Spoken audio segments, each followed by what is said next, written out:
야곱이라는 사람을 우리가 오늘 말씀에서 이 한 남자로 생각해 볼 때, 사랑하는 연인을 위해서 7년을 봉사하고 마치 이것을 수일처럼 여긴 매력적인 남성임이 틀림없다고 생각할 수 있습니다. 휴머니스트의 이 러브 스토리에 초점을 맞춘다면 오늘 창세기 29장 이야기는 이 야곱과 라헬의 사랑 이야기라고 할 수 있습니다. 제이콥 앤 레이첼 러브 스토리. 14년의 이 고된 노동을 견디고 아무 대가 없이 자신의 소중한 이 인생을 바치며 또한 이 한 여성을 위해 헌신할 남자가 세상에 얼마나 될까요? 하지만 창세기 오늘 말씀을 하나님의 약속의 이 성취를 이루는 이 구속사적인 관점에서도 볼 수가 있습니다.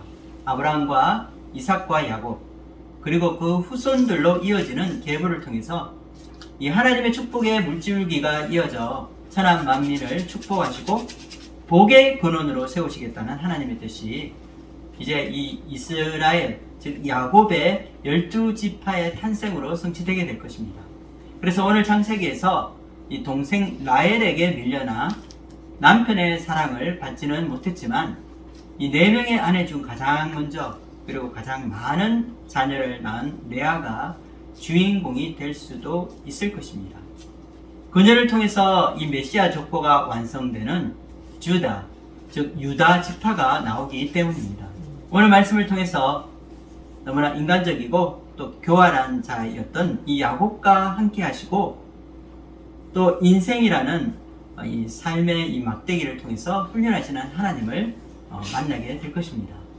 또한 버림받은 이 레아의 인생에 찬송이 되어주시는 하나님, 이 하나님이 어떤 분이신지 우리가 함께 배워볼 수 있기를 기도드립니다. 1절에서 2절 말씀을 함께 읽어보도록 하겠습니다. 야곱이 길을 떠나 동방 사람의 땅에 이르러 본즉 들에 우물이 있고 그 곁에 양 세 떼가 누워 있으니 이는 목자들이 그 우물에서 양 떼에게 물을 먹임이라. 큰 돌로 우물 아기를 덮었다가. 야곱의 여정은 한 달이 넘는 멀고도 험한 길이었습니다. 마침내 그는 목적지인 하란, 즉 외삼촌 라반이 있는 동네에 이르게 된 것입니다. 그런데 야곱이 처음 도착한 장소는 우물, 바로 우물이 있는 곳 장소였습니다. 성경에서 우물가는 바로 이 남녀간의 사랑이 이루어지는 그런 장소였습니다. 아브라함의 종인 엘리에셀이 이삭의 아내가 될 이 리브가를 만난 이 장소도 우물가였고, 나중에 이집트의 왕자였던 이 모세가 미디안 이 제사장인 이드로의 이 딸 시보라를 만난 장소도 바로 우물가였습니다. 야곱이 우물가에 도착한 것은 우연을 가장한 특별한 만남이 이루어질 것이라는 암시를 독자들에게 보여주고 있습니다. 야곱은 우물가에서 이 세 떼의 양떼들을 보았습니다. 양들을 치고 있는 목동들도 만나게 된 것입니다. 3절 말씀 읽어보겠습니다. 모든 떼가 모이면 그들이 우물 아기에서 돌을 옮기고 그 양떼에게 물을 먹이고는 우물 아기 그 자리에 다시 그 돌을 덮더라. 바로 이 고대 근동사회에서 이 우물이라는 것은 하나의 이 생명줄과 같았습니다. 그래서 깊은 이 지하수 샘물이 솟아나는 이 우물을 발견하게 되면 우물가를 중심으로 마을이 형성되고 그들이 기르는 가축과 양떼들을 먹일 수 있었습니다. 그래서 소중한 우물을 지키기 위해서 크고 이 평평한 돌을 가져다가 우물 입구를 덮었습니다. 우물을 무거운 이 돌로 덮는 이유는 여러 가지 이유가 있을 것입니다. 주위 모래나 이물질이 들어가지 않게 이 물을 위생적으로 보존하기 위한 이유도 있고, 또한 짐승이나 사람이 실수로 빠지는 사고를 미연에 방지하기 위해서일 수도 있습니다. 그러나 가장 큰 이유는 우물 입구를 막기 위한 이 돌이 크고 무거웠기 때문에 이 공동 소유의 우물을 이 개인이 남용하는 일이 없도록 하기 위해서라고 우리는 볼 수 있습니다. 우물은 그 마을에서 이 공동 소유권을 가진 자만이 이용할 수 있었기 때문입니다. 야곱은 거기에 있는 목자들을 만나서 함께 이야기를 나누면서 좋은 정보를 얻게 되었습니다. 바로 외삼촌 라반의 집이 가까이 있다는 사실입니다.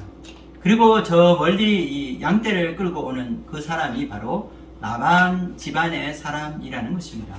이때 야곱의 눈앞에 가장 먼저 나타난 여성이 있었습니다. 우리 함께 9절과 10절을 읽어보겠습니다. 야곱이 그들과 말하는 동안에 라헬이 그의 아버지의 양과 함께 오니 그가 그의 양들을 치고 있었기 때문이더라. 야곱이 그의 외삼촌 라반의 딸 라헬과 그의 외삼촌의 양을 보고 나아가 우물 아기에서 돌을 옮기고 외삼촌 라반의 양떼에게 물을 먹이고, 그는 이 외삼촌 이 라반의 딸 라헬과 또한 외삼촌의 이 양인 것을 알아보고 우물 위에 덮여 있던 거대한 돌을 혼자서 옮겼습니다. 이 라헬의 양떼들이 가까이 왔지만 이 양떼들을 위해서 물을 먹이는데 소극적이었던 이 목자들 때문에 야곱이 혼자서 자신의 힘을 발휘한 것입니다. 이것으로 볼 때 우리는 이 야곱이 우리가 생각하는 것보다 이 덩치가 크고 힘이 굉장히 센 건장한 사람이었다는 것을 알 수 있습니다. 돌의 무게를 생각해 보면 이 젊은 한 사람의 힘으로 옮길 수 있는 돌이 아니었습니다. 보통 여러 장정들이 함께 으쌰으쌰 하면서 이 힘을 합쳐야 겨우 우물 위에 돌을 옮길 수 있었기 때문입니다. 물을 다 먹인 후 야곱은 자신의 이 신분을 밝히고 큰 소리로 울게 되었습니다. 11절과 12절 읽어보겠습니다. 그가 라헬에게 입맞추고 소리내어 울며 그에게 자기가 그의 아버지의 생질이요 리브가의 아들됨을 말하였더니 라헬이 달려가서 그 아버지에게 안르매. 입맞춤이라는 것은 이 고대 근동의 가족이나 가까운 친구 간의 우정과 사랑을 표시하는 인사법이었습니다. 라헬 앞에서 이 힘자랑을 하고 멋진 그 모습을 보였던 야곱은 가냘픈 이 여성 앞에서 눈물을 보이고 있습니다. 외롭고 고달픈 힘든 여정을 지나왔습니다. 그는 사막을 가로지르고 천신만고 끝에 이 외삼촌 이 라반의 집을 찾게 된 것입니다. 그래서 너무나 반가워서 울음을 터뜨린 것입니다. 라헬도 급히 달려가 아버지 라반에게 이 소식을 알려주었습니다. 처음 이 야곱 앞에 나타난 여성은 바로 라헬이었습니다. 라헬의 이 영어 이름은 레이첼이죠. 이 라헬의 이름의 이 히브리 원어의 뜻은 어린 암양이라는 의미를 가지고 있습니다. 여성의 이름으로 이 당시 어린 암양이라는 이런 이름은 굉장히 아름다운 이름이라고 합니다.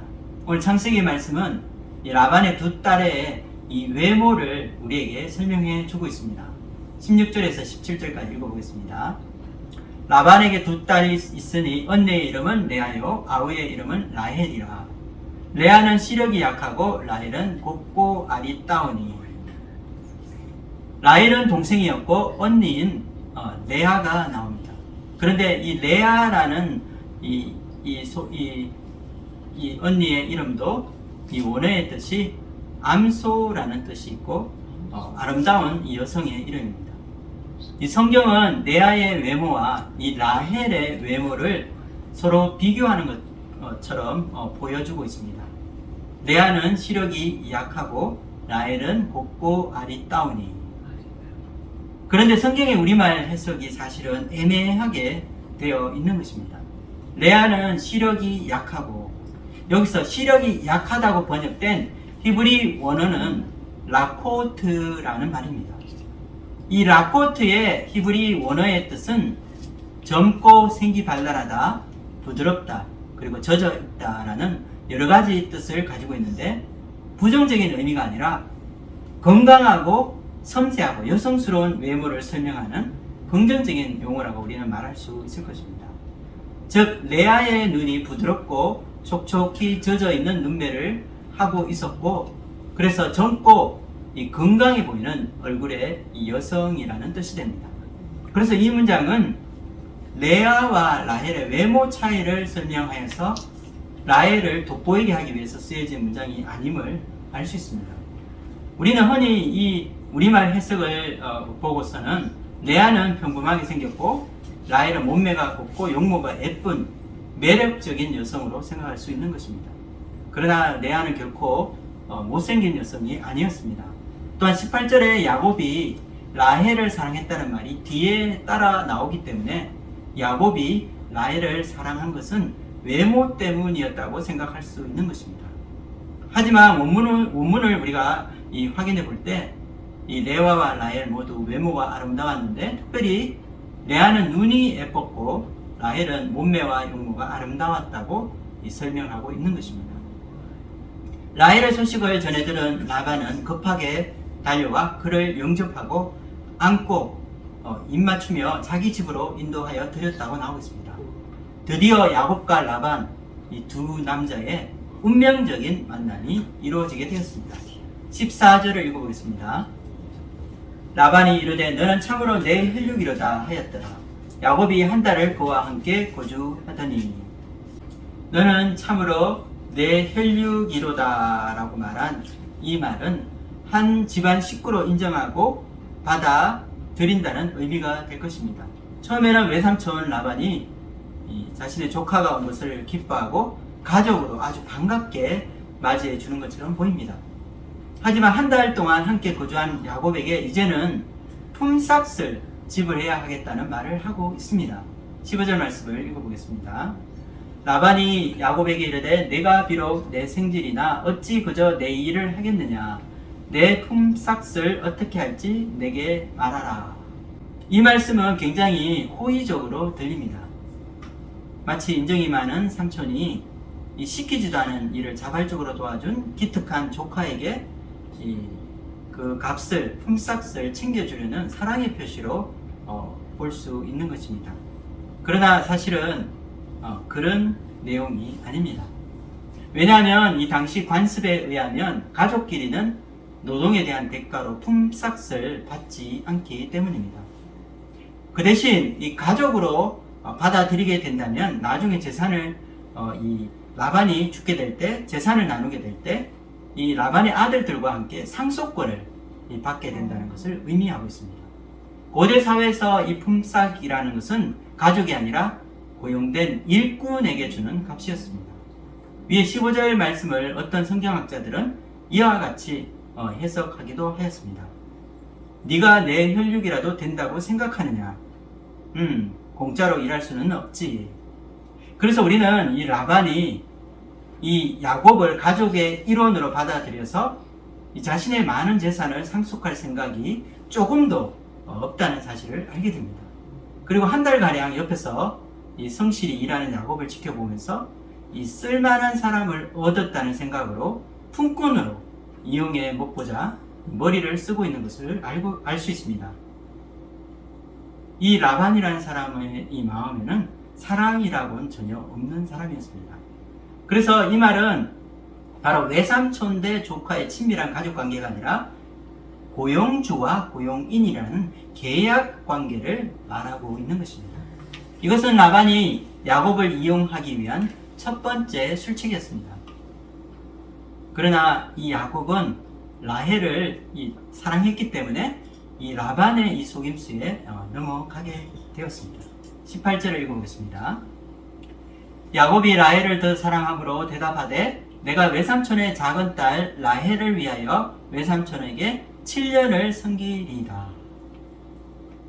야곱은 지금 사랑에 눈이 멀어서 스스로 외삼촌의 이 집에 일꾼이 되기로 자청하고 있습니다.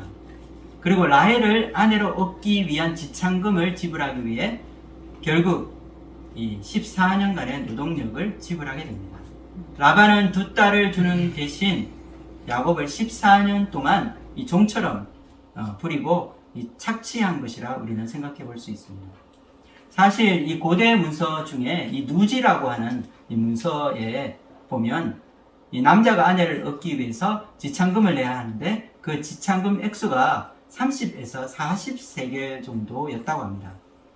은 10세겔이 그 당시 평균적으로 이 노동자의 1년 연봉이었다는 것을 우리가 알게 될 때 외삼촌 라반은 조카에게 아내를 위한 지참금으로 7년을 요구했기 때문에 70세겔의 거금을 요구한 것이었습니다.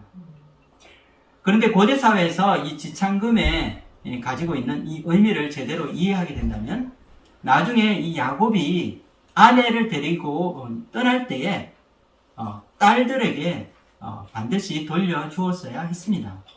왜냐하면 이 지참금의 의미라는 것은 여자가 남편이 죽거나 버림받을 것을 예비해서 이 부모가 딸의 생계비를 잠시 보관하고 있는 돈이었기 때문입니다.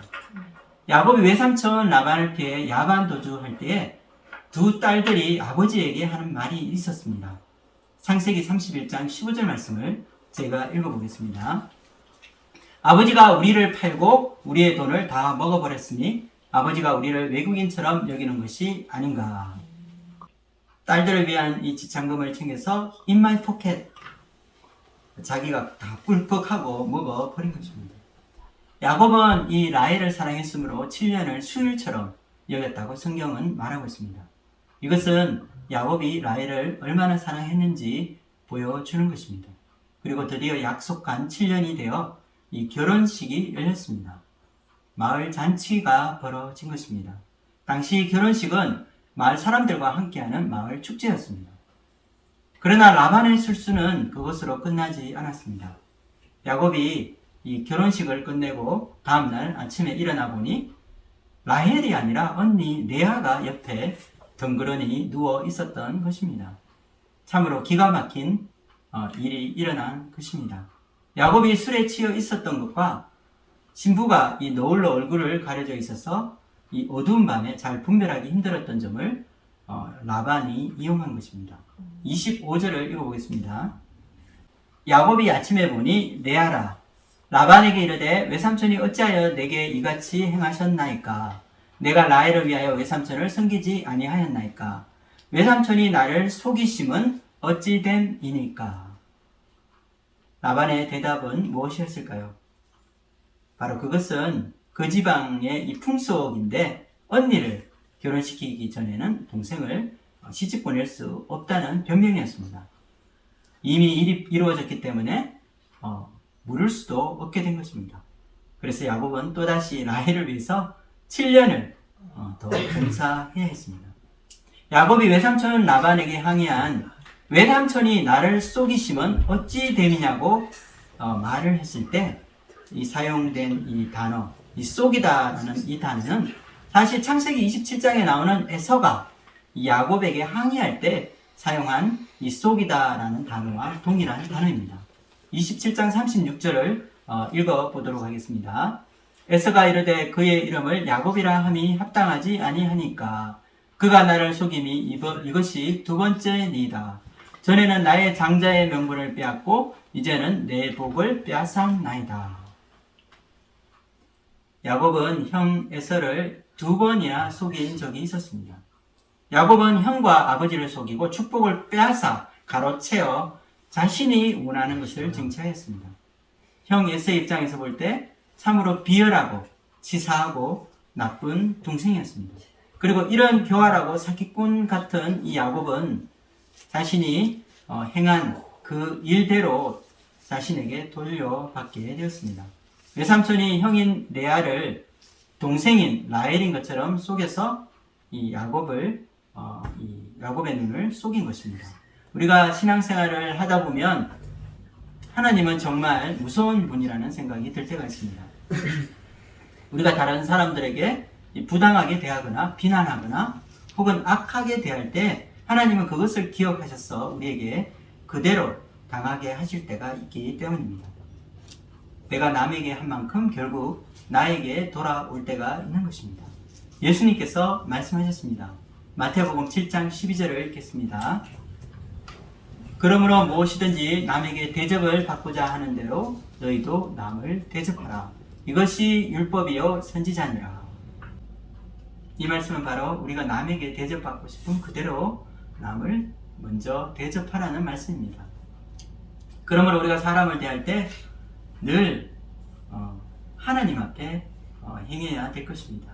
사람이 있든 없든 그리고 사람이 보든 보지 않든 우리의 삶이 하나님 앞에서 늘 이 두려움과 이 떨림으로 살아야 할 것입니다. 더군다나 하나님의 백성은 하나님께서 특별한 관심을 가지시고 친히 인도하십니다. 그리고 우리를 훈련하십니다. 우리의 내면을 달아보시는 것입니다. 우리가 진실하고 정직하게 행하지 않는 일에 대해서 주님께서는 우리를 책망하시고 또 우리를 징계하시는 아버지가 되십니다. 히브리서 12장 6절에서 7절 말씀 읽어보겠습니다. 주께서 그 사랑하시는 자를 징계하시고 그가 받아들이시는 아들마다 채찍질 하심이라 하였으니 너희가 참음은 징계를 받기 위함이라. 하나님이 아들과 같이 너희를 대우하시나니 어찌 아버지가 징계하지 않는 아들이 있으리요. 하나님은 의로우시고 공평하신 분이시기 때문에 하나님은 우리가 이 행한 대로 그 결과를 주시고 우리가 심은 대로 거두게 하시는 분이십니다. 우리가 하나님 앞에서 인내와 믿음으로 겸손하고 진실하게 살아가면서 인생의 정직한 씨앗을 뿌리게 될 때 하나님께서는 우리의 삶에 선한 열매를 맺게 하시는 분이십니다. 하나님의 계시의 말씀은 큰 자인 에서가 어린 자인 야곱을 섬긴다고 말씀하셨습니다. 야곱에게 장자의 축복을 주시는 것입니다.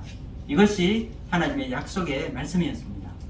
하지만 야곱은 이 속에서 형의 것을 가로채고 인간적인 방법을 취하여 그는 이 하나님의 원하시는 이 계획을 이루고자 하였습니다. 그러나 이것은 하나님께서 결코 기뻐하시는 방법이 아닙니다. 하나님 보시기에 좋은 결과라는 것은 정당한 수단과 정직한 방법을 통해서 이루어지게 되는 것입니다. 하나님은 결과도 보시지만 그 결과를 이루기 위한 과정도 중요하게 여기시는 분이시기 때문입니다. 하나님을 믿고 살아가는 저와 여러분의 삶에도 마찬가지일 것입니다. 하나님께서 우리가 행한 대로 우리가 이 하나님 앞에 살아온 그 삶대로 열매를 맺게 하실 것입니다. 우리가 매일 만나는 사람들을 통해서 하나님은 우리를 지켜보십니다. 우리가 보기에 나보다 못하다고 생각하는 사람들도 있을 것입니다. 나보다 지위가 낮거나 혹은 직장에서 부하 직원이거나 내 밑에 있다고 생각하는 사람들을 대하는 우리의 태도가 중요합니다. 하나님께서는 소외되고 약하고 이 보잘것없어 보이는 작은 이들에게 이 소자들에게 주님의 따뜻한 배려와 사랑으로 대하고 있는지 살펴보시는 것입니다. 우리 눈에 보이지는 않지만 하나님은 지금도 살아계셔서 우리와 함께 하시는 분이십니다. 우리가 어떤 삶을 살았든지 우리가 살아온 삶의 발자취가 인생이라는 열매로 나타나게 될 것입니다. 우리 인생에서 매일 살아가는 삶의 방식이 결국 우리의 삶의 열매를 결정하게 할 것입니다. 내가 대우받고 싶은 대로 친절과 사랑으로 대하며 섬기게 되는 저와 여러분의 삶이 되기를 기도드립니다. 한 주간 우리가 정직하고 진실하게 살아가면서 하나님 기뻐하시는 선하시고 좋은 열매를 맺고 하나님께 영광 돌리는 그 삶을 살아가는 저와 여러분이 되기를 주님의 이름으로 축원드립니다. 이제 오늘 이 창세기 말씀의 그 포커스는 야곱에서 레아로 바뀌게 됩니다. 남편의 사랑을 받지 못하고 외롭고 소외된 레아의 이야기가 시작되고 있습니다. 31절을 읽겠습니다. 여호와께서 레아가 사랑받지 못함을 보시고 그의 태를 여셨으나 라헬은 자녀가 없었더라. 여기 사람들에게 소외되고 외면당한 한 여성이 있습니다. 그러나 하나님의 눈이 이 사람을 주목하고 있습니다. 외롭게 남편의 사랑과 관심을 갈구하고 있는 레아입니다. 하나님이 레아가 사랑을 받지 못함을 보셨다고 창세기 저자는 말하고 있습니다. 여기서 사랑받지 못한다는 히브리 원어의 이 시노아라는 이 원래 뜻은 미워하다라는 뜻도 가지고 있습니다. 즉 레아는 남편인 야곱에게서 이 사랑을 받지 못할 뿐 아니라 미움을 받는 자가 된 것입니다. 이제 결혼식을 마치고 사랑하는 라헬과 알콩달콩 행복하게 살 생각으로 꿈에 부풀려 있던 야곱이었습니다. 야곱의 인생 계획에서는 레아는 없었습니다. 마치 불청객처럼 불쑥 자신의 인생 가운데로 들어온 레아가 이 반가울 리가 없었을 것입니다. 원래 잘못은 외삼촌이 했습니다. 그러나 생각지도 못한 레아가 자기 인생에 들어와서 사랑하는 이 라헬과의 행복한 신혼의 꿈을 망쳐놓고 있기 때문에 레아에게 비난의 화살이 돌아가게 된 것입니다. 이렇게 자신의 인생이 뒤죽박죽 엉망이 되어버린 이유는 바로 이 레아라는 여자 때문이라고 이 야곱은 변명하고 있었을지 모릅니다. 그래서 이 몸은 남편으로서 의무를 다할지라도 결코 그 마음은 레아에게 열어주지 않았던 것입니다. 그래서 남편의 사랑을 받지 못하고 무시받고 외롭게 홀로 남겨진 신부 레아가 있었습니다. 하나님께서는 이 버림받은 것 같은 레아를 주목하고 계심을 우리는 보게 됩니다. 여호와께서 레아가 사랑받지 못함을 보시고, 여기서 하나님이 본다는 것은 바로 눈으로 보는 것만을 의미하지 않습니다. 긍휼과 사랑이 풍성하신 하나님께서 레아를 바라보신다는 것은 시각적인 요소뿐 아니라 하나님의 행동도 함께 포함되어 있습니다. 하나님이 레아를 긍휼의 눈으로 보시니 어떤 일이 일어나게 된 것입니다. 하나님은 보시고 가만히 계신 분이 아니라 하나님은 행동하시는 분이십니다. 하나님께서 긍휼과 사랑의 눈으로 우리를 보실 때에 하나님은 우리를 위해서 일을 계획하시고 우리를 위해서 일을 이루시는 분이십니다. 레아에게 태가 열려 아들을 얻게 하셨습니다. 하나님의 위로의 손길로 하나님이 함께 있다는 것을 몸으로 체험하게 하신 것입니다. 레아는 하나님의 은혜로 이 야곱의 첫째 아들을 얻게 됩니다. 그리고 르우벤이라고 이름을 짓게 됩니다. 32절을 읽어보겠습니다. 레아가 임신하여 아들을 낳고 그 이름을 르우벤이라 하여 이르되 여호와께서 나의 괴로움을 돌보셨으니 이제는 내 남편이 나를 사랑하리로다 하였더라.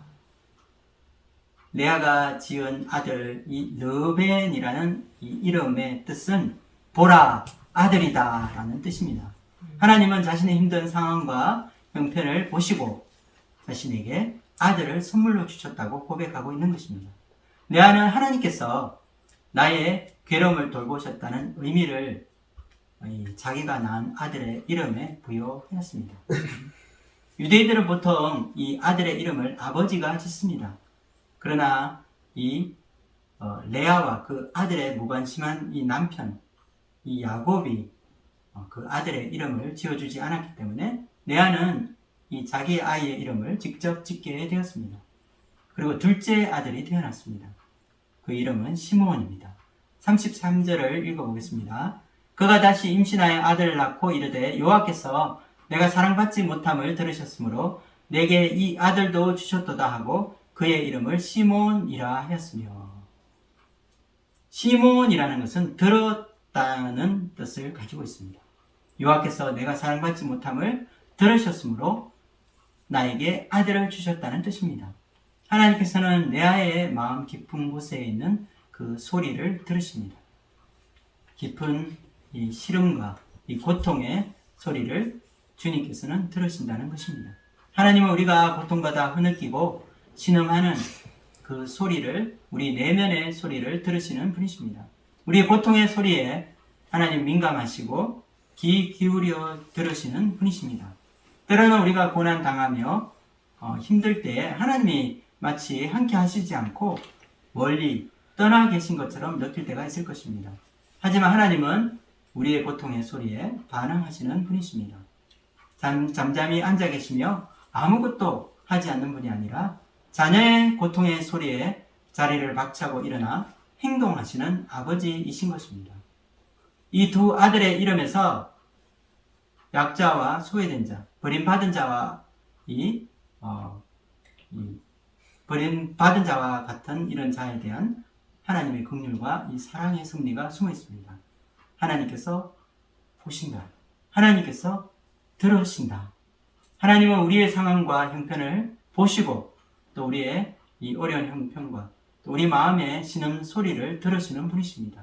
하나님은 사랑받지 못하는 레아에게 당신의 긍휼과 사랑을 보여주시고 그녀의 아픔을 공감하시고 또 아들을 통해서 하나님께서 함께 하심을 보여주신 것입니다.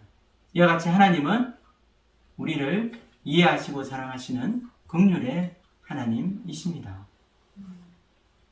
오늘 말씀을 통해서 우리는 이 가부장적이고 남성 중심적인 사회에서 남편으로부터 외면당한 이 레아에게 관심을 보여주시고 사랑과 긍휼을 베푸시는 하나님을 만나게 되었습니다.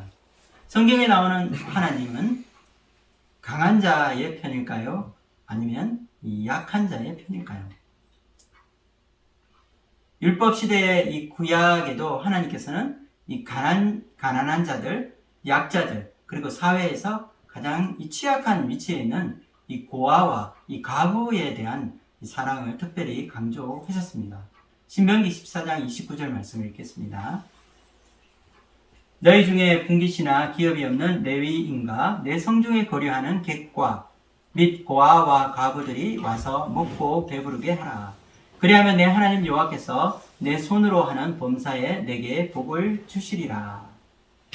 하나님은 홈리스들, 즉 갈 곳이 없는 이들, 나그네와 가난한 고아와 가부들을 먹여주시고 입혀주시는 분이시라고 신명기는 말하고 있습니다. 하나님은 사회에서 외면당한 고아와 가부의 하나님이 되십니다.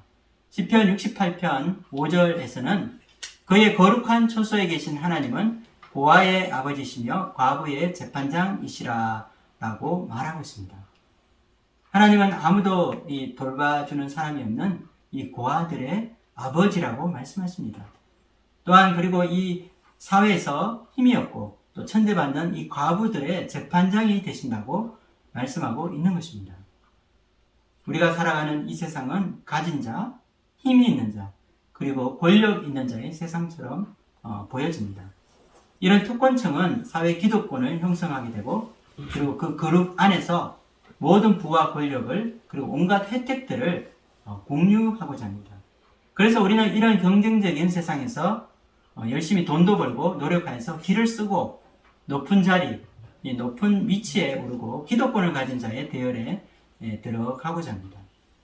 한국에서 이 흔히 말하는 흙수저, 이 금수저라는 이 말도 이와 같이 이 세상에서 보이지 않는 사회계층이 있음을 우리에게 말해주고 있습니다. C.S. 루이스는 이와 같이 현대사회에 보이지 않는 이 계층을 inner ring이라는 표현으로 표현했습니다. 사람들은 유아기에서 늙은 이 노년에 이르기까지 인생을 사는 동안 이와 같이 inner ring이라는 이 어떤 이 계층 안에 들어가려는 욕구가 있고 그리고 이것에 이 밖으로 이 배척당하는 것에 대한 두려움이 그 사람의 마음을 지배하게 된다고 말했습니다. 이런 내밀한 관계 안으로 들어가려는 뿌리 깊은 욕망은 인간으로 하여금 이 온갖 악을 저지르게 하는 요인이 된다고 말했습니다. 그래서 우리가 이런 욕구에서 자유하지 않는다면 우리가 한평생 이 사회에 진출한 첫날부터 늙어 이 앞뒤를 분별하지 못하는 노년에 이르기까지 이너 링이라고 하는 이 고위 계층에 오르고자 하는 이 욕구가 인생을 이끌어가는 주된 동기 중 하나가 될 것이라고 경고하는 것입니다. 하지만 성경은 이런 계층이 지배하는 세상의 가치관을 뒤엎고 하나님 나라의 세계관을 보여줍니다. 성경의 구약뿐 아니라 이 신약에서 특별히 이 복음서 안에서 우리는 이런 세상과 다른 하나님 나라의 가치관, 이 세계관을 볼 수 있습니다. 바로 예수님께서 우리에게 보여주시는 하나님의 나라, 하나님의 이 세계관입니다. 이와 같이 예수님이 우리에게 보여주시는 이 세계관은 우리가 알고 있는 이 사회적인 통념, 이 상식을 뒤바꾸는 새로운 가치를 우리에게 보여주고 있습니다. 업사이드 다운, 우리가 알고 있는 모든 가치관이 이 성경 안에서 바뀝니다. 내가 의인을 부르러 온 것이 아니라 죄인을 부르러 왔노라고 선포하신 예수님의 말씀에서 우리는 인사이드와 아웃사이드가 뒤바뀌는 이 세상을 보게 됩니다. 우리는 예수님이 말씀하시는 하나님 나라의 가치관이 세상 가치관과 결코 일치할 수 없다는 사실을 발견하게 됩니다. 복음서에 나오는 이 유대 사회에서 이 존경받는, 그래서 인사이드에 속한 이 바리새인들과 이 종교 지도자들이 예수님께 혹독한 비난을 받습니다. 대신 이 사회에서 버려지고 지탄받게 되는 아웃사이드에 속한 이 죄인들, 이 세리와 창기들이 예수님께 받아들여지고 포용되게 되는 것입니다. 예수님이 우리에게 전해주시는 이 복음에는 이와 같이 놀라운 이 반전을 보게 됩니다. 사회에서 버림받고 또 정죄되고 소외된 자들이 천국에 더 가까이 들어가게 되는 것입니다. 그러나 반대로 이 세상의 기득권을 누리는 자들은 이 천국의 특권을 잃게 됩니다. 그렇지만 예수님께서 이 기득권을 가진 이 모든 사람들을 거부하는 것은 아닙니다. 부자들과 권력자들, 사회에서 이 생각하는 이 인사이드에 있는 사람들을 예수님께서 무조건 거부하는 것은 아니라는 것입니다. 예수님께서는 바리새인이었던 이 시몬의 집에서도 함께 찾아가셨고, 밤에 몰래 찾아온 니고데모와도 만나 주셨습니다. 다만 하나님 나라가 이 감추어진 보화처럼 숨겨져 있기 때문에 간절히 찾고자 하는 자가 아니면 이 하나님 나라를 볼 수 없다는 것입니다. 그 마음에 가난한 마음, 갈급한 마음, 이런 간절함이 없을 때 우리 앞에 공개된 이 천국 비밀을 알아볼 수 있는 영적인 눈이 열려지지 않는다는 사실입니다. 세상에서 너무 많은 것을 가졌기 때문에 숨겨진 보화와 같은 이 천국 가치를 알아보지 못하는 것입니다. 스위스 정신의학자이며 또 목회 상담의 세계적인 그런 명성을 가지고 있는 폴 트루니에라는 분이 이런 말을 했습니다. 이것은 실로 역전이다. 하나님은 가난하고 약하고 경멸받는 이들을 선호하신다. 종교적인 사람들이 인정하지 못하는 사실은 하나님이 의인보다 죄인을 선호하신다는 것이다. 베스트셀러 작가인 데일 오틀런드는 이것을 성경의 대역전이라는 표현을 사용하여 말하였습니다. 오늘날로 말하자면 예수님께서는 이 매춘 산업 종사자, 포주, 부정적인 악덕 기업가, 기초수급 대상자, 유죄 판결을 받은 중재인, 부정적인 언론인, 마약 중독자, 권리를 누리지 못하는 소수인종, 사회적으로 배척당하는 많은 이들, 노숙자, 냄새나고 역겨운 자들을 찾아 구원하기 위해 오셨다는 것입니다. 한 유대인 랍비는 이런 기도를 드립니다. 오 거룩하시고 홀로 높이 계신 위대한 하나님, 내가 이방인이나 노예나 여성이 아닌 것을 감사하나이다.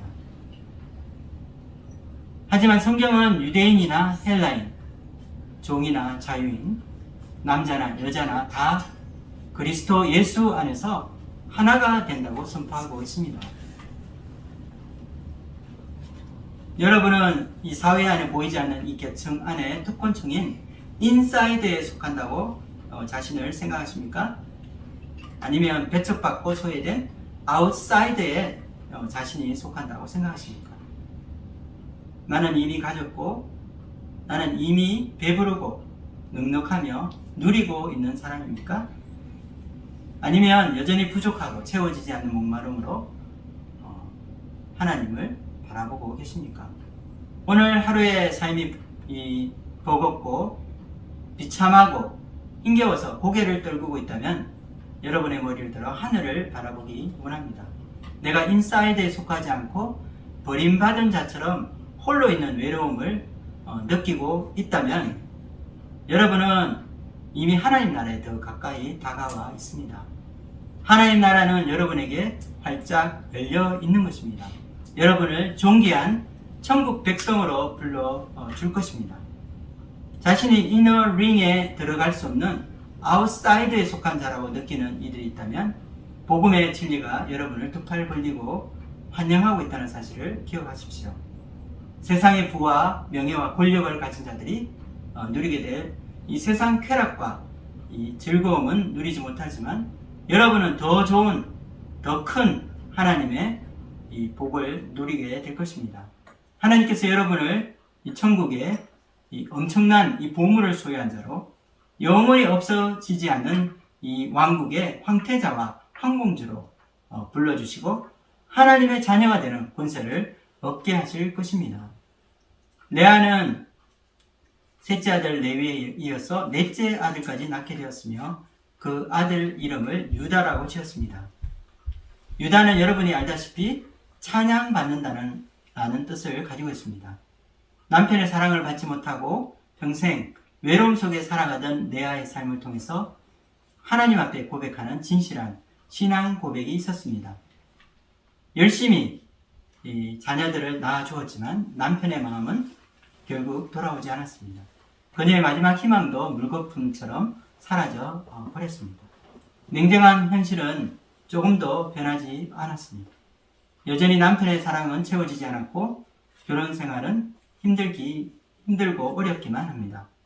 하지만 레아는 부족한 자신을 돌아보시고 또 자신이 그 신음 소리, 고통의 소리를 들으시고 응답하시며 가정한 소중한 아들을 선물로 주신 하나님을 바라보게 되었습니다. 그리고 그 아들의 이름을 하나님을 찬양합니다 라는 고백으로 이 이름을 짓게 되었습니다. 여러분도 여러분의 힘든 현실 가운데 하나님을 더 깊이 만나게 되기를 원합니다. 내가 당하고 있는 이 현실, 내가 겪고 있는 이 어려움이 오히려 하나님을 만나게 하는 그런 귀한 도구로 하나님께서 사용하실 것입니다. 레아가 그 마음의 이 중심에서 이 남편이 야곱을 바라보던 그 마음에서 하나님으로 옮겨졌을 때 그런 그 마음 속에서 지금까지 누려보지 못했던 그 기쁨과 이 감사의 찬양을 하나님께 올려드릴 수 있었습니다. 한 주간도 우리의 현실의 아픔을 보시고 우리의 씨름하는 이 고통 소리를 들으시는 긍휼과 사랑의 하나님을 만나게 되는 한 주가 되기를 기도합니다. 또한 세상에서는 천대에 멸시받는 아웃사이더이지만 하나님의 자녀가 되는 놀라운 권세를 누리며 감사와 찬양으로 하나님께 나아가시는 저와 여러분이 되기를 주님의 이름으로 축원드립니다. 기도하고 마치겠습니다.